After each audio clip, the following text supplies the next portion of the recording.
Hello दोस्तों, मैं हूं आपका होस्ट और दोस्त और आपका एक बार फिर से बहुत बहुत स्वागत है वॉइस पाठशाला में। एक ऐसी जगह जहां पर पढ़ाई सिर्फ लर्निंग तक सीमित नहीं है बल्कि आपकी सोच और समझ तक जाएगी। अगर आप भी क्लास 10 सोशल साइंस में मार्क्स लाने से ज़्यादा कंसेप्ट को समझना चाहते हैं तो आप एकदम राइट प्लेस पर हैं, क्योंकि अगर आप एक बार कंसेप्ट को समझ जाते हैं तो जो कॉम्पिटेंसी बेस्ड क्वेश्चन आजकल पूछे जा रहे हैं उनको आप बेहतर तरीके से आंसर कर पाएंगे, नहीं तो आपको कहीं ना कहीं दिक्कत होने वाली है। इस पाठशाला पर हम आपको क्लास 10 सोशल साइंस का कंप्लीट सिलेबस करवाने वाले हैं, जो कि आपके बोर्ड एग्जाम के लिए इंपॉर्टेंट रहने वाला है। तो अभी तक अगर आपने इस चैनल को सब्सक्राइब नहीं किया है तो ज़रूर से इस चैनल को सब्सक्राइब कर लीजिए, ताकि हमारा भी कॉन्फिडेंस बढ़े और इसी तरीके से हम आप लोगों के लिए बेहतर कंटेंट लेकर आ सकें। अच्छा, एक और बात, जितने भी लेक्चर्स हमने करवाए हैं या करवाने वाले हैं उन सब की पीडीएफ आपको डिस्क्रिप्शन बॉक्स में टेलीग्राम का लिंक दिया हुआ है, वहां पर आपको मिल जाएंगे। तो आप टेलीग्राम पे जाके जितने भी पीडीएफ है उनको डाउनलोड कर सकते हैं और सारे सीक्वेंस वाइज है, तो आपको कहीं पे भी कंफ्यूजन नहीं होने वाला है। अब आज की क्लास के अंदर हम ज्योग्राफी का चैप्टर नंबर 6 मैन्युफैक्चरिंग इंडस्ट्रीज को पढ़ने वाले हैं। तो चलिए बिना किसी देरी के आज का हमारा ये सेशन हम स्टार्ट करते हैं।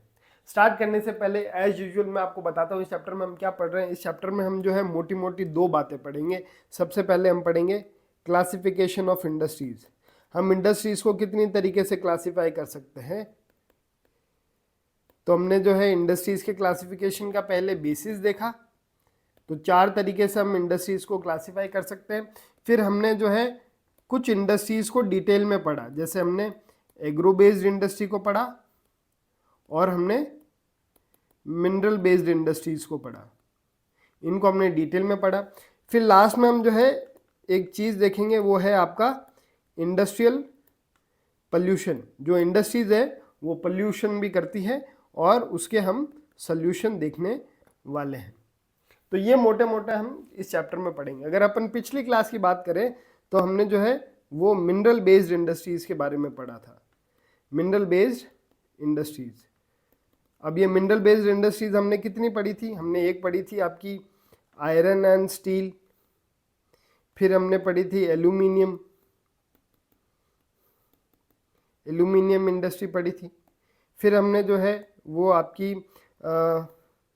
फर्टिलाइज़र इंडस्ट्री पढ़ी थी। फिर हमने केमिकल इंडस्ट्री पढ़ी थी। फिर हमने सीमेंट इंडस्ट्री पढ़ी थी।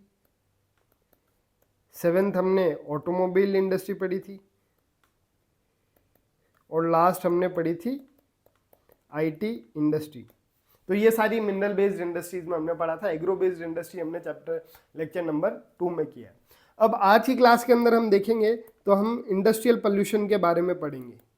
इंडस्ट्रियल पोल्यूशन, इंडस्ट्रीज से कौन कौन सा पोल्यूशन होता है, जैसे एयर पोल्यूशन होता है, लैंड पोल्यूशन होता है, नॉइस पोल्यूशन होता है, वाटर पोल्यूशन होता है। ये सारे पोल्यूशन हम देखेंगे और फिर हम इन के सोल्यूशन भी देखेंगे कि जो इंडस्ट्रीज से ये तरह तरह के पोल्यूशन हो रहे हैं इनके सोल्यूशंस क्या क्या हो सकते हैं। तो चलिए स्टार्ट करते हैं। अब पोल्यूशन होता क्या है? Industrial pollution and environmental degradation. Industry से जो पोल्यूशन हो रहा है और उससे एनवायरमेंट डिग्रेड जो हो रहा है उसके बारे में हम पढ़ेंगे। Although industries are essential for economic development, they also cause pollution and degradation of land, air and water. हालांकि इंडस्ट्रीज हमारे इकोनॉमिक डेवलपमेंट के लिए बहुत इंपॉर्टेंट है, लेकिन इन इंडस्ट्रीज के कारण पोल्यूशन भी बहुत ज़्यादा होता है, जिसके कारण हमारा इन्वायरमेंट डिग्रेड होता है। इन्वायरमेंट में क्या डिग्रेड हो रहा है? आपकी एयर डिग्रेड हो रही है, आपका लैंड डिग्रेड हो रहा है, आपका वाटर डिग्रेड हो रहा है। Many pollutants include air, water, land and noise pollution. तो इंडस्ट्रियल जो पोल्यूशन है वो हम इन 4 कैटेगरी के अंदर पढ़ने वाले हैं। तो चलिए एक एक करके इन सबको पढ़ते हैं कि एयर पोल्यूशन कैसे होता है, वाटर पोल्यूशन कैसे होता है, लैंड पोल्यूशन कैसे होता है, नॉइस पोल्यूशन कैसे होता है और इसके इफेक्ट क्या है। एयर अगर पोल्यूट हो रही है तो इससे आपको क्या नुकसान हो रहा है इसके बारे में देखेंगे और लास्ट में हम जाके इनके सोल्यूशंस देखेंगे। ठीक है, तो सबसे पहला है आपका एयर पोल्यूशन। अब इंडस्ट्रीज से एयर पोल्यूशन होता है, इसके क्या क्या कॉजेज हैं? Causes: emission of harmful gases like sulphur dioxide and carbon monoxide and dust particles. जब कोई भी इंडस्ट्री होती है तो वहाँ से जो धुआं निकलता है जिसके अंदर आपकी सल्फर डाइऑक्साइड, कार्बन मोनोऑक्साइड और डस्ट पार्टिकल जो निकलते हैं उसकी वजह से एयर पल्यूट होती है। अच्छा, अब ये धुआं कहाँ कहाँ से निकलता है? ये निकलता है आपकी केमिकल फैक्ट्रीज से, ये निकलता है आपका ब्रिक क्लीन से, जहाँ पे ईंट के भट्टे होते हैं वहाँ से निकलता है। ये रिफाइनरी से निकलता है, जहाँ पे अपन पेट्रोल रिफाइन करते हैं वहाँ से निकलता है। स्मेल्टिंग प्लांट से निकलता है, जैसे आप आयरन ओर को जब पिघलाते हो तो वहाँ से भी जो है वो ये गैसेज निकलती है। और बर्निंग ऑफ फॉसिल फ्यूल्स, आप इलेक्ट्रिसिटी बनाने के लिए फॉसिल फ्यूल जब बर्न करते हो तो भी धुआं निकलता है। कोई भी धुआं निकल रहा है उसके अंदर आप मान के चलो आपका सल्फर डाइऑक्साइड, कार्बन मोनोऑक्साइड है, और जो कि एक पॉल्यूटेंट गैस है जो कि आपको बहुत नुकसान पहुंचा सकती है और एनवायरनमेंट को भी नुकसान पहुंचाती है। इसके इफेक्ट क्या हो सकते हैं कि एनवायरनमेंट में गया ना, क्या दिक्कत है, लेकिन इसके इफेक्ट है। क्या इफेक्ट है? Smog and respiratory problems and acid rain. सबसे पहले तो स्मॉग हो सकता है, एक होता है फॉग, एक होता है स्मॉग। फॉग तो पानी से बनता है, लेकिन स्मॉग क्या होता है ना, जो डस्ट पार्टिकल्स है और जो पानी है वो मिलके आपको दिखता है जो है वो फॉग जैसा है, लेकिन वो एक्चुअली में स्मॉग होता है। फॉग जो है वो सनलाइट आते ही चला जाता है, लेकिन स्मॉग सनलाइट आते ही जाता नहीं है, जो कि आप जब सांस लेते हो तो आपके अंदर जाता है और आपके लंग्स को खराब करता है। इसी के साथ साथ ये जब एयर हवा में होती है और जब बारिश होती है तो उस पानी में वो गैसेस मिल जाती है और वो जो पानी है वो एक तरह से पॉल्यूटेंट हो जाता है, तो उसको हम एसिड रेन बोलते हो। इसका एक एग्जांपल है आपका Bhopal gas tragedy 1984 is an example of industrial pollution disaster. Bhopal gas tragedy के अंदर जो है वो एक गैस लीक हो जाती है जिसके कारण भोपाल के अंदर बहुत सारे लोग जो है वो मर जाते हैं। तो एक तरह से इस पोल्यूशन का एग्जाम्पल, एयर पोल्यूशन हो रहा है, इसके इफेक्ट आपको आज देखने को नहीं मिल रहे हैं, धीरे धीरे आपकी ये बॉडी को खराब कर रहा है, लेकिन कभी कभार ये आपको इमीडिएट जो है वो रिजल्ट भी दे सकता है। जैसे भोपाल गैस ट्रेजेडी में जो गैस लीक हुई वो पोल्यूटेंट गैस थी, जिसके कारण वो गैस लोगों के अंदर गई और लोग जो है मर गए। वाटर पोल्यूशन देखेंगे तो वाटर पोल्यूशन के कॉजेज क्या है? Discharge of organic and inorganic waste from industries into rivers and lakes. जब आप इंडस्ट्री से कोई भी कचरा, चाहे ऑर्गेनिक हो चाहे इनऑर्गेनिक हो, ऑर्गेनिक मतलब जो डिकम्पोज हो जाए, इनऑर्गेनिक जो डिकम्पोज नहीं हो रहा है, उसको अगर आप पानी में बहा देते हो तो पानी जो है वो गंदा हो जाता है। मेन पोल्यूटेंट इंडस्ट्रीज कौन कौन सी है? वाटर पोल्यूशन करने के अंदर ज़्यादातर इंडस्ट्रीज कौन सी है? जैसे आपकी पेपर इंडस्ट्री है, आपकी पल्प इंडस्ट्री है, आपकी टेक्सटाइल इंडस्ट्री है, आपकी डाइंग इंडस्ट्री है, आपकी पेट्रोलियम रिफाइनरीज है, आपकी टैनरीज है। ये टैनरीज क्या है? ये वो इंडस्ट्रीज है जो लेदर बनाती हैं, लेदर इंडस्ट्रीज हो गई, आपका इलेक्ट्रोप्लेटिंग हो गया। ये सारी इंडस्ट्रीज जो है वाटर पोल्यूशन के अंदर मेजर जो है वो हिस्सेदारी निभाती है। वेस्ट मटेरियल क्या है? जो हमने देखा कि ऑर्गेनिक और इनऑर्गेनिक वेस्ट अगर आप पानी में डाल दोगे तो पानी पल्यूट हो जाएगा। कौन कौन से हैं इसमें? अगर आप देखोगे तो एसिड्स हो गया, सॉल्ट्स हो गया, हैवी मेटल्स हो गया, डिटर्जेंट्स हो गया, and pesticides cause water contamination. ये वो सारी चीज़ें हैं जो पानी में मिलेगी तो पानी बहुत ज़्यादा जो है वो खराब हो जाएगा। इसके कॉन्सिक्वेंसेस क्या है? पहला कॉन्सिक्वेंसेस है जो एक्वाटिक लाइफ है उसको ये जो है हार्म करेगी, वहाँ में जो पानी के अंदर जो फिशेज हैं वो मरने लग जाएगी। रिड्यूस ऑक्सीजन लेवल, पानी के अंदर जो ऑक्सीजन लेवल है उसकी कमी होगी, पानी के अंदर ऑक्सीजन लेवल की अगर कमी होगी तो ज़्यादा जो है एक्वाटिक लाइफ मरेगी। And spread water borne diseases, इसी के साथ साथ वाटर बॉर्न डिजीजेज भी स्प्रेड होगी अगर पानी गंदा होगा तो।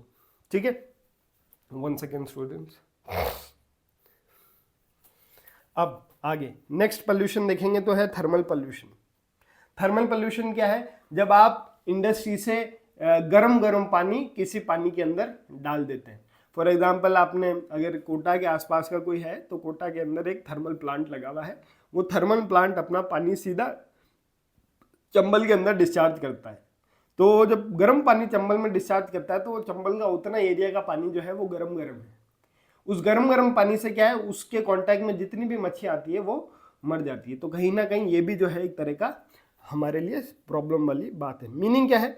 अकर when hot water from thermal plants is drain into rivers और ponds, it raises water temperature and affects aquatic organism. पानी का टेम्परेचर बढ़ा देते हैं और जो पानी के अंदर एक्वाटिक लाइफ है उसको ये कहीं ना कहीं नुकसान पहुंचाती है। इसके बाद हम देखेंगे तो न्यूक्लियर वेस्ट पोल्यूशन। ये जो पोल्यूशन है ना, ये बहुत ही खतरनाक पोल्यूशन है। अगर इससे एक बार अगर आप इफेक्टेड हो गए तो मतलब आपकी ये जितने भी पोल्यूशन हम देख रहे हैं इससे अगर आप इफेक्ट होते हो तो आप तक ही रहता है, लेकिन ये जो न्यूक्लियर पोल्यूशन है इससे अगर आप इफेक्टेड हो गए तो आपकी आने वाली पीढ़ी के अंदर भी वो कहीं ना कहीं असर दिखाएगा। तो सोर्सेज क्या है? From nuclear power plants and weapon industries. अब जो न्यूक्लियर पावर प्लांट और वेपन इंडस्ट्रीज का जो वेस्ट है वो अगर आप उसको बिना ट्रीट किए ऐसे ही अगर फेंक दोगे तो वो रेडिएशन कॉज करेगा, और अगर उस रेडिएशन के इफेक्ट में आप आ गए तो आप समझो कि आपकी जो है वो लाइफ खराब और आपकी आने वाली पीढ़ियों की भी लाइफ खराब। इफेक्ट क्या है? Causes cancer, birth defects, miscarriages and long term health issues. अगर एक बार आप आ गए तो आपको बहुत तरह की बीमारियां होगी और ये बीमारियां आपसे आपकी आने वाली पीढ़ी के अंदर भी ट्रांसफर होती जाएगी। तो ये वाला जो है एक सीरियस कंसर्न हमारे लिए है। उसके बाद हम देखेंगे तो सॉइल पोल्यूशन। सॉइल पोल्यूशन क्या है? कॉजेज क्या है? Dumping of glass, plastic, harmful chemicals and industrial influence on the land. अगर आप कोई दिल्ली के आसपास का है तो आपने देखा होगा दिल्ली में कचरे का पहाड़ है, उसकी वजह से क्या हो रहा है? वो वहाँ का जो लैंड है, वहाँ की जो सॉइल है वो पूरी खराब हो गई, उसको हम किसी और चीज़ के लिए यूज़ नहीं कर सकते। इसके इफेक्ट क्या है? Pollute soils, effect soil fertility and contamination of ground water. जो नीचे ग्राउंड वाटर जा रहा है वो भी कंटामिनेट होगा कहीं ना कहीं लैंड पोल्यूशन या सॉइल पोल्यूशन से। ठीक है। Noise pollution. नॉइज पोल्यूशन जैसे इंडस्ट्रीज होती है तो इंडस्ट्रीज में हेवी मशीन चलती है तो बहुत तेजी से आवाज करती है, जिसकी वजह से नॉइज पोल्यूशन होता है। कॉजेज क्या है? Cause by factories, machineries, drilling and generator, industrial and construction activity produce unwanted sound, जो आपके कानों के लिए जो है लॉन्ग टर्म के लिए अच्छी नहीं है। इफेक्ट क्या है? Leads to irritation, anger, hearing loss, stress and high blood pressure. तो ये आपसे पूछ सकते हैं कि नॉइज पोल्यूशन के जो है वो इफेक्ट क्या है, कॉजेज क्या है, आपका सॉइल पोल्यूशन के कॉजेज क्या है, इफेक्ट क्या है। ये सब कॉजेज इफेक्ट जो है आपके एक एक दो दो नंबर के सवाल बन सकते हैं, तो आपको ये ध्यान में रखना है। अब सवाल ये आता है कि हमने पोल्यूशन तो पढ़ लिया, हमने पोल्यूशन कितने तरीके का पढ़ा? हमने एयर पढ़ा, हमने वाटर पढ़ा, हमने थर्मल पढ़ा, हमने न्यूक्लियर पढ़ा और हमने सॉइल पढ़ा। अब इनके सोल्यूशन क्या हो सकते हैं? जो इनके कॉजेज हैं आप उन कॉजेज को कम कर दो तो वो जो है कहीं ना कहीं वो एक तरह से सोल्यूशन का काम करेगा। वाटर पोल्यूशन को रोकने के लिए हम क्या कर सकते हैं? Industries can reduce water pollution by minimising water use through process improvement. अपने जो टेक्नोलॉजी है उसको इंप्रूव कर दो ताकि पानी जो खर्च होता है वो कम से कम खर्च हो। Recycling and reusing of water in multiple stages, पानी को बार बार यूज करो और जो है वो रिसाइकल करके यूज करो। Harvesting rain water to meet industrial needs, आपको जो इंडस्ट्री में पानी चाहिए उसको वो पानी आप हार्वेस्ट करके भी ले सकते हो instead of ground water. Treating influence, अगर आपको पानी आपने यूज कर लिया और अब आपको डिस्चार्ज करना है तो उस पानी को आप ट्रीट करके डिस्चार्ज करो ताकि जिस पानी के अंदर वो जाके मिल रहा है उस पानी को वो खराब नहीं करे before releasing into rivers and ponds. उसके बाद देखोगे तो इफ्लुएंट जो है ट्रीटमेंट स्टेजेस क्या है, पानी को क्लीन करने के स्टेजेस क्या है? तो प्राइमरी जो ट्रीटमेंट है पानी का क्या है? Remove solid waste through screening, sedimentation and grinding. पानी को साफ करने की स्टेजेस होती है, तो पहला क्या है? जो सॉलिड वेस्ट होता है पानी में उसको रिमूव किया जाता है। सेकेंडरी ट्रीटमेंट क्या है? Uses biological process to break down organic matter, जो पानी के अंदर ऑर्गेनिक मैटर है उसको हम ब्रेक डाउन करते हैं। और लास्ट क्या है? Includes chemical and physical treatment for recycling and reuse. बाद में हम जो इसमें कुछ केमिकल्स मिलाते हैं, पानी की प्रॉपर्टी चेंज करते हैं ताकि उस पानी को हम वापस से यूज कर सकें। एयर पोल्यूशन को हम कैसे कंट्रोल कर सकते हैं? Fit smog filters, fabric filters, electrostatic precipitation in factories. Factory से जहां से धुआं निकल रहा है उस धुएं के अंदर आप फिल्टर्स लगा दो, ठीक है, ताकि वो जो है वो उसमें जो हार्मफुल पार्टिकल्स हैं वो जो फिल्टर है वो पकड़ ले और जो है जो ऐसी गैसेस को पास करे जो ज़्यादा हार्मफुल नहीं है। या जैसे डस्ट पार्टिकल जाते हैं उस डस्ट को रोकने के लिए आप वहाँ पे फिल्टर्स लगा सकते हो जिससे कम से कम एयर पोल्यूशन होगा। एयर पोल्यूशन को आप पूरा नहीं रोक सकते लेकिन उसका कहीं ना कहीं अपन इफेक्ट रोक सकते हैं। Use gas instead of coal. आप इलेक्ट्रिसिटी बनाने के लिए आप जो है कोयला जलाते हो तो उसका धुआं होता है, तो उसकी जगह आप गैस यूज करो। या फिर इलेक्ट्रिसिटी बनाने के लिए हम ऐसे जो है एनर्जी रिसोर्सेज का यूज कर सकते हैं जो एनवायरमेंटल फ्रेंडली है, to reduce smoke and harmful emissions. अब एक इंडिया के अंदर एक ऑर्गेनाइजेशन है नेशनल थर्मल पावर कॉर्पोरेशन, ठीक है। इसका काम भी क्या है? इसका काम है आपका जो है पोल्यूशन को कम करना। मेनली आपका जो न्यूक्लियर वेस्ट होता है या जो थर्मल वेस्ट होता है, इसको जो है वो मॉनिटर करके इसका इन्वायरमेंट पे कितना कम से कम इफेक्ट पड़ सकता है उसको जो है ये ध्यान रखता है। NTPC shows the way. NTPC has ISO certification for environmental management system 1401. It actively works to protect natural resources like water, oil, gas and air. एनटीसीपी जो है वो इंडस्ट्री से जो पोल्यूशन होता है उसको मद्देनजर रख के जो हमारे नेचुरल रिसोर्सेज हैं उसको बचाने का काम करता है। स्टेप्स क्या इन लोगों ने लिए, इन लोगों ने क्या स्टेप्स लिए इन्वायरमेंट को बचाने के लिए या इंडस्ट्री का जो पोल्यूशन है उसको कम करने के लिए? तो इन्होंने बोला optimum use of equipments and adaptation of latest technology. जो है आप अगर लेटेस्ट टेक्नोलॉजी लोगे तो वो कहीं ना कहीं लेस पोल्यूटेंट होगी। जो ऑप्टिमम इक्विपमेंट्स हैं जो चाहिए एक्चुअली में वही यूज़ करो ताकि कम से कम पोल्यूशन हो। मिनिमाइजिंग वेस्ट बाय मैक्सिमाइजिंग ऐश यूटिलाइजेशन। जो वेस्ट है उसको कम से कम यूज़ करो, उसको बार बार रिसाइकल करो, रीयूज़ करो, और वो जो बाद में आपके पास जो वेस्ट प्रोडक्ट बच जाए उसको भी आप कहीं ना कहीं किसी ना किसी जगह यूटिलाइज कर लो।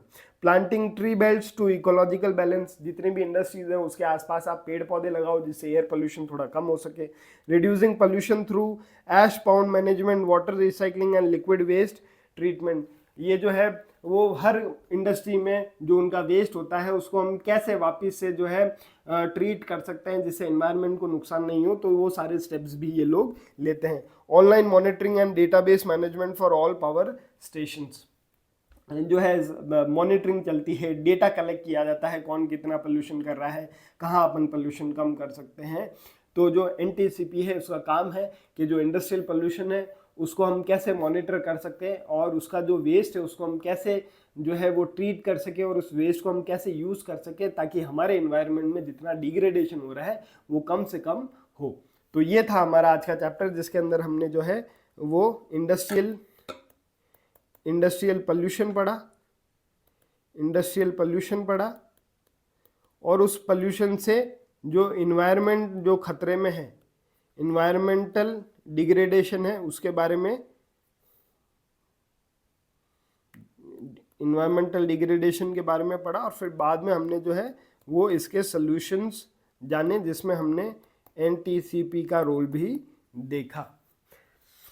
अब नेक्स्ट लेक्चर जो है हमारा आएगा फ्राइडे को, फ्राइडे शाम 4 बजे। नेक्स्ट लेक्चर आपको या नेक्स्ट चैप्टर आपको कौन सा पढ़ना है आप कमेंट करके हमको बता सकते हैं। जो आप कमेंट करेंगे वही चैप्टर हम आने वाली क्लास में पढ़ाएंगे। तो ये थी हमारी आज की क्लास। आई होप आपको आज की क्लास बढ़िया लगी होगी। अगर आपको आज की क्लास बढ़िया लगी तो इस चैनल को ज़रूर से लाइक कीजिए, शेयर कीजिए, सब्सक्राइब कीजिए। हम मिलते हैं आपको फ्राइडे शाम 4 बजे। तब तक के लिए जय हिंद, जय भारत।